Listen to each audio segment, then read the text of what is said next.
மாவட்ட ஆட்சியர் அலுவலகத்திற்கு மீண்டும் வெடிகுண்டு மிரட்டல் விடுக்கப்பட்டுள்ள சம்பவம் பெரும் பரபரப்பை ஏற்படுத்தியிருக்கிறது. இது பற்றிய மேலும் விவரங்களை எமது செய்தியாளர் கார்த்திக் வழங்க கேட்கலாம். வணக்கம் கார்த்திக், என்ன நடந்தது? முழு விவரங்களை பதிவு பண்ணுங்க. வணக்கம். கோவை மாவட்ட ஆட்சியர் அலுவலகத்திற்கு 3வது முறையாக இன்றும் வெடிகுண்டு மிரட்டல் வந்திருக்கு. அதாவது கோவை மாவட்ட ஆட்சியர் அலுவலகத்தில் பணிபுரியும் வருவாய் ஆய்வாளர் திருமதி ரேவதி என்பவருடைய மின்னஞ்சலுக்கு மெயில் ஒன்று வந்திருக்கு, இமெயில். அதுல பாத்தீங்கன்னா கோவை மாவட்ட ஆட்சியர் அலுவலகத்துல 12 இடங்கள்ல வெடிகுண்டு வைத்திருப்பதாகவும் உடனடியாக தகவல் தெரிவித்து அதனை அப்புறப்படுத்த வேண்டும் என்ற ஒரு மிரட்டல் கடிதம் அந்த மின்னஞ்சலுக்கு அனுப்பப்பட்டிருக்கு. உடனடியாக மாவட்ட ஆட்சியர் அலுவலகத்துல கோவை மாநகர காவல்துறைக்கு தகவல் கொடுத்திருக்காங்க. இதையடுத்து தற்போது வெடிகுண்டு தடுப்பு பிரிவு போலீசார் மாவட்ட ஆட்சியர் அலுவலகம் முழுவதும் மோப்ப நாயுடன் சோதனையில் ஈடுபட்டு இருக்காங்க.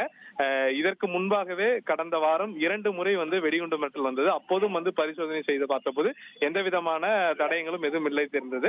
இந்த சூழலில் மீண்டும் இன்று வெடிகுண்டு மிரட்டல் வந்திருக்கு. தொடர்ந்து இந்த இமெயில் எங்கிருந்து அனுப்பப்படுகிறது, யார் அனுப்பப்படுகிறார்கள் என்பதை கண்டுபிடிக்க போலீசார் தீவிரமாக தேடி வருகிறார்கள். ஆனால் இது குறித்தான யாரையும் கண்டுபிடிக்க முடியவில்லை என்பது இதுவரைக்கும் தெரிந்தது. தொடர்ந்து இந்த மிரட்டலானது வந்து கொண்டிருக்கிறது. இதனை உடனடியாக கண்டறிய வேண்டும் என்பது சமூக ஆர்வலர்களின் கோரிக்கையாக உள்ளது. விவரங்களுக்கு நன்றி கார்த்திக். ட்ரெண்ட ஃப்ரெண்ட் ஆக்கிக்கோங்க. தந்தி டிவியின் சப்ஸ்கிரைபர்ஸ் அண்ட் ஃபாலோவர்ஸ் குடும்பத்துல நீங்களும் இணையுங்க.